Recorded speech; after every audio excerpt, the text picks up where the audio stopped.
Support WrestleTalk! It's time for WWE Bash in Berlin 2024 predictions. I'm Luke Owen, DAD. This is the Professor, the Truth, Dan Layton, and welcome to the WrestleTalk podcast. Jawohl. Apologies if my voice sounds still a little strained.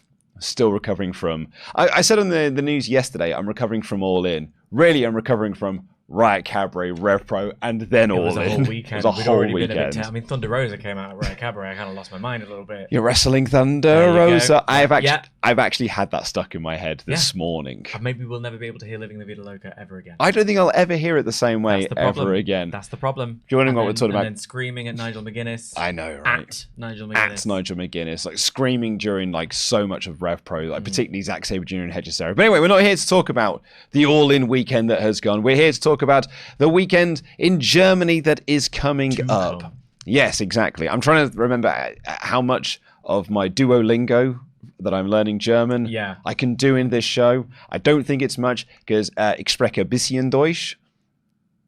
You speak a bit of German, yeah. Okay, good, right, yeah. Yeah, es ist einfach, I think is easy. Es ist sehr einfach.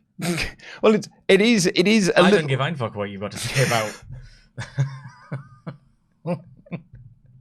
Oh, that's very good. That's very good.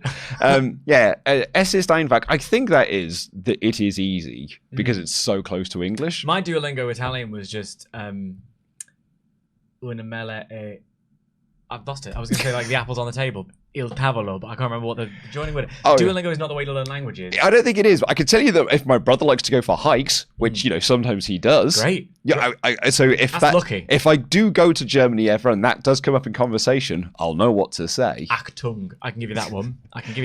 But anyway, we're here to talk about Bash in Berlin because it is taking place in Germany this weekend with a traditional 5-match card for a WWE pay-per-view. How do you feel that the build has been post SummerSlam for Bash in Berlin? Well, it's been... I'm looking at this list of matches, and I'm excited for all of them for different reasons. Even the women's tag one, but that's because I'm me. But I think it's an interesting B-show extravaganza of, like, kind of setting up the matches. Knowing now that they're on the tour at the moment explains why certain go-home angles happened a week ago. Yeah. All of that level of stuff is really interesting to me. I think it's been fine. Yeah, I think fine's like a really good word to use it because like this is a good 5-match card. I actually think it's been better than previous. Yeah, I've got B-show pay-per-views. I've kind of got a bit of a Elimination Chamber Perth vibe to this, which is that hey, on paper this is going to be a very good show, inconsequential, but on paper should be a very good show. So I think that's a testament to the card as it is. I think the build has been fine, but I know that at the end product is going to be really, really good because you look at these matches. Material, I like Gunther, Randy Orton. We saw it at King and Queen of the Ring. That was an awesome match. Kevin Owens and Cody Rhodes. I know we'll have a really, really good match. I think the Terror Twins versus Judgment Day is going to be a lot of fun. Yeah. So there's a lot of really good stuff on here. But I wonder if we'll get out of Bash at Berlin and we'll say like that was a really fun show. But if you missed it, it doesn't matter. You can probably catch up on it later down the line. For me it's the NXT special where it's like there's been nothing wrong in the lead up. Yeah. The logic has been there. Completely solid. Clean, everything makes sense. I've actually really liked the build for Gunther and Randy in terms of the stuff they've said about each other and what the commentary has peppered into it. Elsewhere it's sort of just like on the way, like logical makes sense, perfect. But when you get the show, it's going to be fire, and I actually think it's got the potential to be one of those go out of your way to watch it shows. Maybe you're right because maybe it's less Chamber Perth and it's more Backlash France. That's what I mean. Yeah. I think it is probably going to be more like that because I think this European crowd, knowing the way that German crowds can be for wrestling shows, like you've seen clips from WXW and stuff. There was a clip that went viral a few years back where it was a Bobby Guns match and they had dueling chants for the entire match. And it wasn't a short match either. It was like a proper main event match. And it was the entire match. It was no letdown whatsoever. It felt like the longer it went, the more engaged they were to keep it going. So I think we might see something like what we saw in Lyon. They were in France? Yeah, when we saw it in Lyon, which is a show that is actually just, it's a good show, but it's elevated massively by a really hot crowd. It's going to be also because it's an arena versus like Perth was a stadium. Yeah. All in being a stadium, and both of those had heavy tarping in places. And then obviously being a stadium, the sound does go up. Of course. Whereas an arena feels a little bit like gladiatorial. Or goes down. Exactly. Like that's the shaking camera, the decibel counter, all that stuff. Oh yeah, I think the decibel counter is going to be in fine form this weekend. I think it's going to be. I'm very excited. Me too. Well, let's run through the matches. We'll kick things off with the tag team title match for the Women's Tag Team Championships. It is the Unholy Union of Alba Fire and Isla Dawn defending against the Power Buff Girls of Bianca Belair and Jade Cargill. I'll go first on this one. I think we're going to get a new champs here. Like, Isla and Fire won the belts because of Scotland, really more. And I think they probably looked at that card, saw that 3 of the 5 matches had Scottish representation, and realized all 3 of them were going to lose. Right. And we're like, well, let's not piss everyone off. Let's give them something on here. So we'll give the win to the Unholy Union, who I don't think had won a match for an entire year and then won the tag belts here, and really haven't done a lot with the belt since. But I think now's the time to probably just put it back on the Powerbuff Girls. I think I would say so too. It's Jade and Bianca for me, but I think the issue I have really is it's the division as a whole, which, how many times are we going to say the same thing? And in fact, the women's division in general is stacked with talent, with people who have great chemistry, with a lot of competition, but it's not allowed the space to breathe in the way that, for instance, on SmackDown, the US title division is, or on Raw, we're seeing the Intercontinental division sort of have a little... The women's tag division doesn't really have that. So when while I do see the belts going back on Jade and Bianca, and I do agree that there's not been a lot going on with the Unholy Union, even though they have been present on TV far more than the women's tag belts were prior to WrestleMania. No, that actually on both shows as well. Yes, they have been showing up on both shows. I think it's more to do with the allotted time in the production and all that sort of stuff. So when the belts go back on Bianca and Jade, what does that mean? Because the belts will be on the most dominant force, and they should be on the most dominant force, they're going to need competition to make them interesting. Do you know what I mean? Otherwise, it becomes very stale very quickly. I hope that this will be the time when you elevate Sky and Sane. Yeah, well, they're on the way. They're away from Bailey. There's no Asuka around. There's no Dakota Kai. Just run with the Sky Pirates for a bit. Get them away from Pure Fusion Collective and just beating them every week, and put them in a program with Jade and Bianca. Because what I think the belts need, like when you put them on Jade and Bianca, is you need some big stars to go against them for those belts. And unfortunately, within the women's division, while there are teams, there doesn't feel like there are people on the level of Bianca and Jade.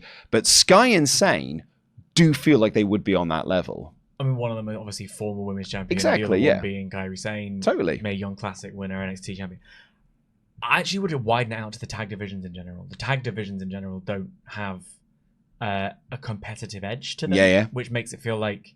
And that's where I look at these cards and I see 5 matches and I'm like, I really think you could be using your TV a little bit better here and there to do the competition. I don't see why, for instance, there isn't an Intercontinental title match here and the Fatal 4-Way contendership was not a week earlier. Do you know what I mean? Like, so to build to this point. To build to a match here. That kind of... There's a not what's the word, a stretch them out to Triple H's sort of booking. The tag divisions, male and female, don't have that kind of fire. I mean, the surprises for me is there's no Ilya Dragunov and no Ludwig Kaiser on this show. I mean, Ludwig will be there during the Gunther and Randy match, but the fact that he's not competing is interesting. Yeah. But so I'll be. This is one where I'm like. The match will be good, I think. The division needs... How many times am I going to say that? Yeah, totally. Coming up next, it is a mixed tag team match. The Terror Twins taking on the Judgment Day of Dirty Dom and Liv Morgan. I think this is going to be a really fun match. I've been sort of hot and cold on the build for this. I really enjoy... I'm loving Rhea and Priest together. They were actually, it was on this week's Raw, and we'll have talked about this on yesterday's episode.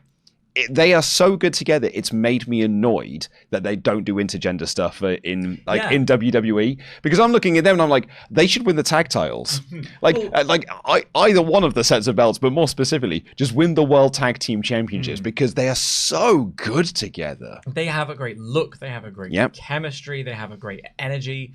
They're just standing together. Looks great as well. I've been pushing for a little bit of intergender. We see it a lot over the weekend. There was a lot of intergender stuff happening in Cabaret. Yeah, exactly. We sort of subculture against Sunshine Machine. Yeah, exactly. So I kind of, it's interesting because we do have this conversation. When I was talking about wanting to see Rhea versus Dom in a singles, there was a little bit of pushback in terms of, well, you can't really do that, and I'm like, why? Yeah. Like, what's the reason when you have two people of similar stature in the way that Rhea and Dom are? That kind of was always the way. As a result, this is going to be super fun. Yeah, 100%. It is rare. I think maybe that's part of it. I think the other thing they've done really well with this is keeping the four separate. So while all four angles that they have done on TV to get to this point have been broadly the same, which is either Rhea and Dom stand tall and everyone the Judgment Day get laid out, or the Judgment Day stand tall and Rhea and Dom Rhea and Priest get laid out.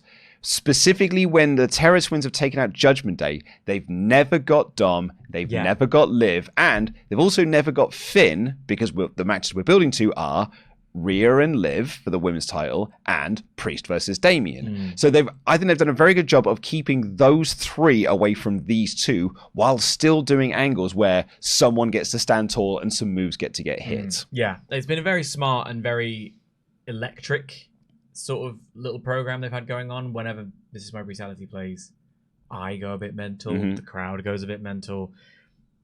The teasing, this is classic wrestling stuff, isn't it? Of course it is, yeah. We've seen, Liv's got her hands on Rhea, and she's laid her out, and Dom has managed to hit moves on Damian, but what we're waiting for is the baby faces to get their hands on them specifically. We're waiting for the moment that Rhea hits the Riptide. Exactly. She's had him almost ready. In fact, she's had him in the air. She's not been able to hit it. And surely this is the match to do it. And the match where she gets the pin. For me. Yeah. I would like her to pin Dom. That's it. That's the finish for me, is Rhea hits the Riptide and pins Dominic Mysterio. That for me has to be the finish. Yeah. And it will be great, and it will be enough to... I think this would open for me. I would put this on at the beginning. Yeah, I think that's a really good move. Because it is... There aren't really stakes to this. There's no belt on the line. It's just personal drama. And I think you have an opportunity to do something really fun, get the crowd on their feet, get them ready to go. Nice, tight, sort of 10 minutes or so. Job done. It doesn't need to be long. Yeah. Honestly, 10 minutes might all it needs, really. It doesn't need to go 15, 20. No. I think the only other arguments we made, we could do Cody and Kevin first. I was looking at it and thinking about that. I think you main event with Gunther. I think you main event with Gunther and Orton. But yeah, I actually really like the idea of opening this. But yeah, I'm going with the Terror Twins. I'm assuming. Yeah, Terror Twins. You're going the same, yeah. Up next, in a strap match, it is CM Punk versus Drew McIntyre. This is the second of their reported trilogy of matches they're going to be having, with the final taking place at Bad Blood in October. Yeah, in October. So, in which case then, Drew won at SummerSlam. I would wager then that Punk wins here. That would be my guess. I think because also it's his match. He's the one who's chosen for it to be a strap match. He's the one who's got the history. He's brought the strap out. He sort of knows what he's doing. I'm really excited to I'm someone who was never really a fan of the strap ties together extravaganza before the past year or so, when I've seen versions of it done exceptionally. Yeah, there's 20 years of WWE have kind of made the strap match feel lame. And I think particularly when they did make it red light, green lights stuff, and it is so I think the touching corners thing it's not for me. I get it's a very old school thing. I've never been like, oh, you've embarrassed him so much, you've knocked him out so much that you can walk around and touch all four corners. Because me, it turns it into, as Tempest said in the office, a Mario Party minigame. But you're right, over the last couple of years, in AEW in particular, I think they have made being tied together feel like this is a big deal. And Punk and MJF's dog collar match is still one of the best things I've seen over the last few years, certainly on TV. So I think that Punk can bring that to this. So although there is the little mini game element of touching the four corners, I think the actual meat of the match is going to be really, really good. That's exactly it. Because even with that four corner situation, it's kind of the same thing I've said about SummerSlam a few times, which is these two. They know what they're doing. Yeah. When you come to wrestling minds and people who want to put things together and people who understand exactly who they are, what their feud is, what they're doing, what wrestling is, what connects with the audience, Punk and Drew, they've got it. They've got it. Exactly what they're doing.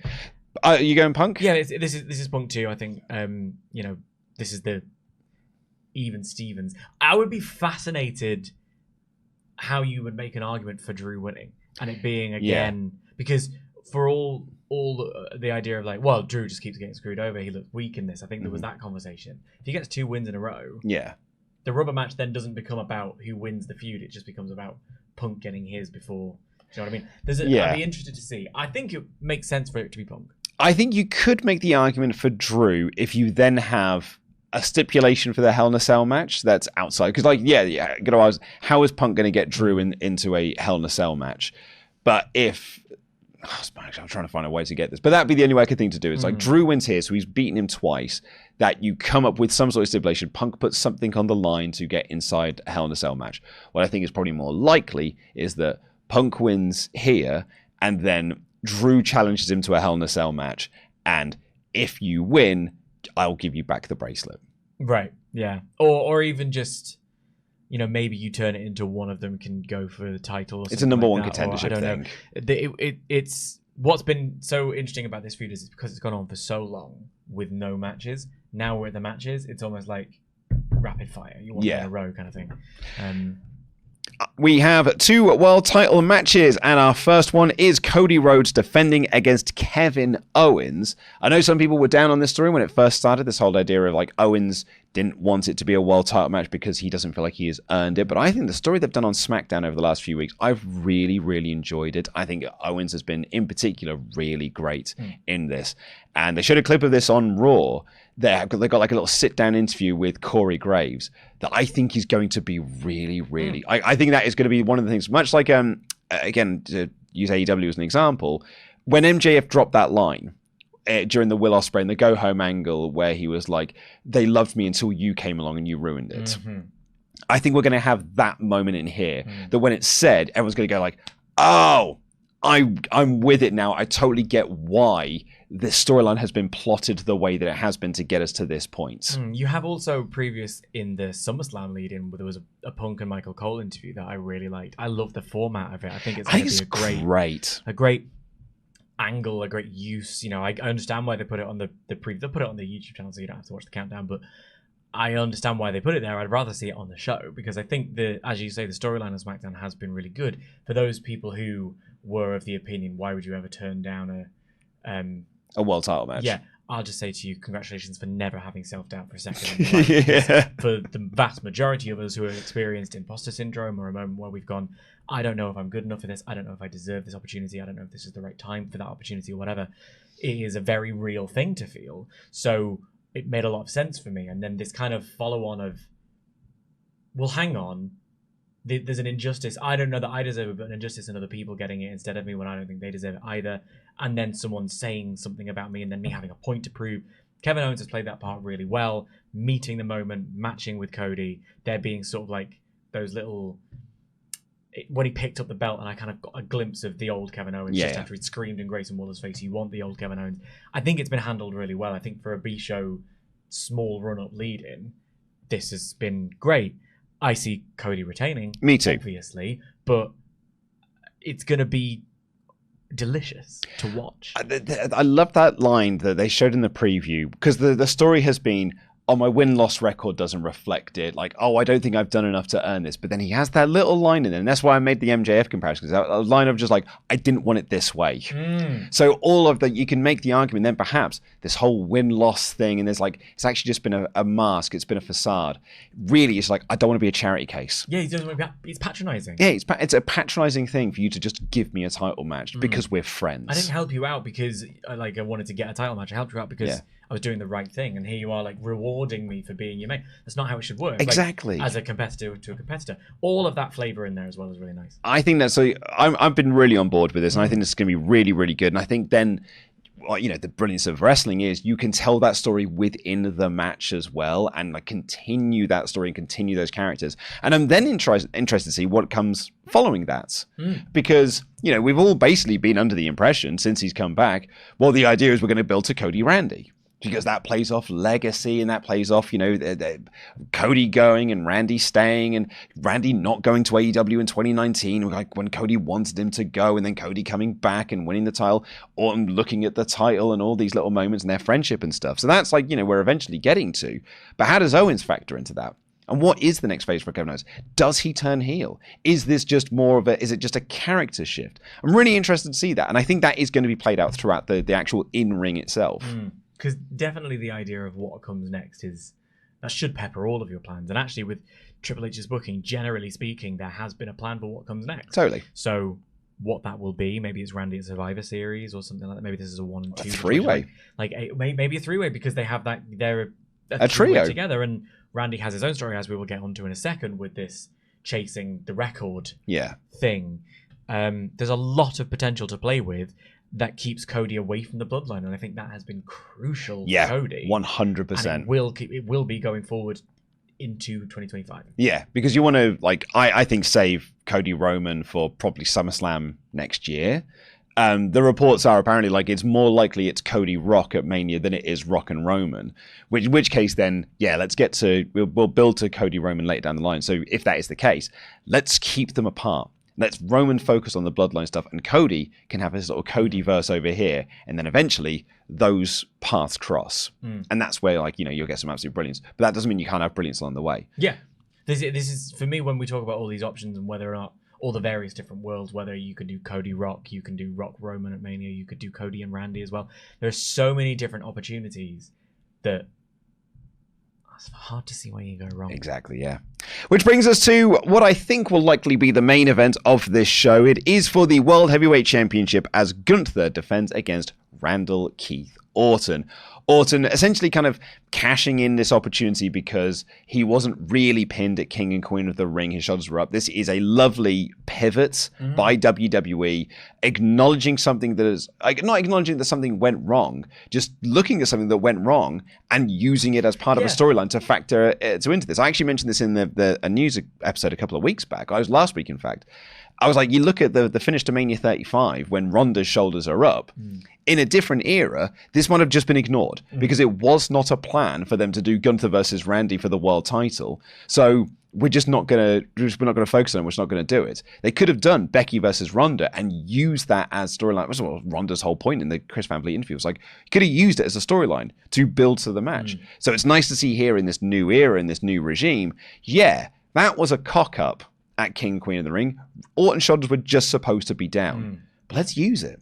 Yeah, let's use it and give us a reason to have this match and put some stakes on it. It's not even a pivot, really, is it? It's not just a pivot. Taking an opportunity. That's exactly it. I use the wrong word. You're right. Well, it's just making an opportunity. But the reason you use it is because there is a deftness to the ability to pivot showcased by this creative team within WWE. The moment Triple H comes out on King of the Ring, sort of cuts, with all due respect, all of us mugs off from making a point of it on the microphone every single week. Well, technically didn't win or whatever like that. Yeah. Because he just goes, yeah, I saw that. Referee's decision is final. Even Randy sort of owning up and being like, I've been around long enough, referees make mistakes. Totally. It happened. That was the call. The call was final. And he's more grown up now to be able to go, rather than kicking up a fuss, yelling stupid and throwing his drop, I'll bide my time and wait for my opportunity to correct what I perceive to be a wrong, in fact, which was a wrong. And Triple H just saying, yeah, that was a wrong, gives him time to do this, the opportunity to utilize it in the telling of a story. And then this story hasn't actually been about that. That is your justification for Randy Orton showing up on a show that's not his and challenging for a belt that is not the brand he's part of. Yeah. So, and they've been making a point of if he wins this, he'll be on Raw, whatever. So brand split lol, but also again justification. I think it's justification brand split lol. I use brand split lol because it's it's a troll thing to do, but there is a justification. That way. Yeah, but it's a justification for him to be there. It's using it as justification, and then the story itself being, I'm better than you. and you never lived up to your potential. You wasted it because you're a bit of a mess.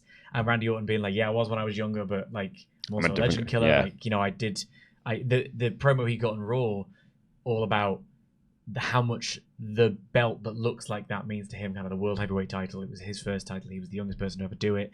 This rebirth of that belt in a different format. It was part of the driving force that brought him back from spinal surgery. All of that. And then Michael Cole on commentary, and Randy Orton has never, I might be wrong, never explicitly said, I want that record. But Michael Cole essentially saying the quiet part out loud, he's 2 away and the clock is ticking. Mm-hmm. Puts that extra bit of tension, that extra stake on this match, that while I see Gunther winning, makes it something where you're like, what does this mean going forward? That's the it for me. Next step booking thing I think about. That's it for me. I think Michael Cole's line there, that is sowing the seed for the next story when he's going for the world title against Cody. This idea of like, oh yeah, my clock is running out. Like I've been doing this for 20 plus years now. I don't have a lot of bumps left in me to win another 2 world titles to break the record.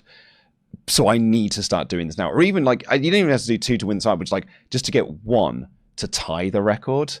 That I think you can run with a good storyline. So I think that's planting seeds now. Whereas you can just, for this match specifically, is focusing on youngest world heavyweight champion. I retired the belt the first time round. Now that it's been brought back as a new title, I want to have my name within that lineage because I think that it's important for me to be on there. I wish they played up a little bit more of the King Queen finish of like, you know you're not good enough to beat me. You claim that you are, but you know deep down you're not, and really play that cycle. I don't think they need to do like the Gunther making it personal and making it about his family. I think they could have done this as a straight wrestling angle of just, you know you can't beat me, I know I can beat you. And maybe playing up the world title stuff they were doing on Raw. But you're right, I think that Michael Cole thing, that is just sowing seeds, because that sets up when he goes back to SmackDown and starts going after Cody in that world title. I think you mentioned this on the show previously. He's like having this match here and like being like this close to winning a world title might just give him that itch of just being like, oh, maybe I do want this. It's actually more important to me than I realized. I think that can be really good coming out of this. There's been a refreshing, not just in Randy Orton's like physical stature, but also in his energy and in his connection with the audience since his return. His Viper, slow, methodical, cerebral promo stuff has gone. If I think about Randy Orton being one of the most exciting wrestlers in 2024, a couple of years ago, I'm like, what? What's he on about? Like, but he is that, and he's proven just how good he can be. So giving him, rather than my worry would be slotting too easily back into heel Randy Orton. Yeah, I don't think we need to do that. Like giving him a personal narrative of getting there. You know the levels I'm willing to go to. They know the levels I'm willing to go to. It's not personal, and not making it heel necessarily like out and out. I'm gonna 100%. Because like also on that note, I don't think you can turn Randy Orton heel at this point. Just because the crowd aren't going to boo him. They're singing his song. The crowd are not going to boo Randy Orton at this point. So you may as well just keep. But I like that more of it's not a heel turn. It's just he's got this character, and we all know that it's there. We all know the lengths you can go to.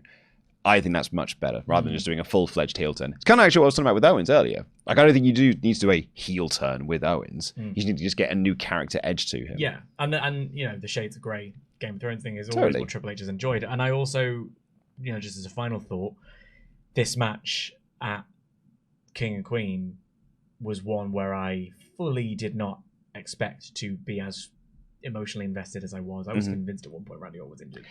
Yeah, I saw it so well. I think they'll play up on the knee, and they'll play up on. I think there's even a chance that I think 100% they'll play up on the finish, the crucifix, the arm up, and sort of like play up to it this time around. Maybe even the referee spots it this time. Yeah, maybe you do that as quick as possible because they did the similar thing in the triple threat at SummerSlam where it's like let's do the 97 spot, get it out of the way because everyone's expecting us to do it, so let's just do it now. Yeah, so maybe they'll do something with that and then move on. Either way, having gone from being like, oh yeah, that'll be an interesting matchup at King and Queen of the Ring, I'm like, this is one to watch. I think this is going to be real tasty. I think this is going to be really good. But yeah, I think just for the sake of clarity, you're going for Gunther retention, as am I. Again, it's one of those straightforward B-show cards. 100%, which is never, I don't think it's always a bad thing. I know a lot of people like hate the predictable and all this sort of stuff, but like I don't think it's the worst thing in the world, particularly if you get really good wrestling in there as well. If it's predictable and boring, then I might see the argument. But as it currently stands, this is predictable and exciting. Yeah, that's it. And you'd always rather be that. Obviously, in an ideal world, you have unpredictable and exciting. You have built it in the right way that everyone is ready and raring to see what finishes, but they can't quite see where it's going to go. I'm going to go here. I'm going to go here. But sometimes logical conclusions that you've laid up are the right ones. Completely. But let us know in the comments down below, what do you think is going to happen at, I was about to say King and Queen of the Ring then, because we just took Queen of the Rings. Friend, Bash in Berlin. Follow-up show, Bash in Berlin. Let us know in the comments down below what you think is going to happen on this show. And while you're clicking links as well, sign up for Wrestle League today and compete against us in predictions warfare, where there are prizes to be won and lots of fun along the way. Also, press the subscribe button, give us a little thumbs up as well, and we look forward to hearing from you. And we'll be back tomorrow here on the WrestleTalk podcast with a review of AEW Dynamite, which will include Ricochet's debut match in AEW, where he's taking on Kyle Fletcher, which I imagine will feature lots of flips. And if Kyle Fletcher's there, lots of yelling and screaming. We were we weren't like super far away in terms of like it all in, but I could hear him. Yeah, he was loud. He's a loud scream. Boy. He's a big screamy boy. Until then, I've been Nico and DAD. That has been Dan Layton. Jam that jam.